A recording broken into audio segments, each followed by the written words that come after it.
Kryeministri Rama, i shoqëruar nga zëvendës kryeministri Balluku, zhvilloi dje në qarkun e Fierit takim me kandidatët për deputet të Partisë Socialiste në këtë qark për zgjedhjet parlamentare të 11 majit dhe takime elektorale me të rinjt, biznesin dhe qytetarët. Në Fier, para të rinjve dhe atyre që votojnë për herë të parë, ai kërkoi votën e tyre për të bërë të mundur futjen e Shqipërisë në Bashkimin Evropian. 11 maj është një takim me historinë, sepse në 11 maj të gjithë votuesët e parë, të gjithë vajzat e djemt e këtij vendi, të gjithë atreja, të gjithë rinjt, me votën e tyre do të vendosin për Shqipërinë me BE-n në Europë dhe për të bërë qytetarë të barabartë të Europës duke marrë pasaportën evropiane.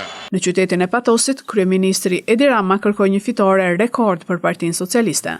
Gjatë fjalës së tij, Rama foli edhe për Berishën, duke e quajtur një 80 vjeçar që nuk di çfarë thotë dhe çfarë kërkon. Kështu që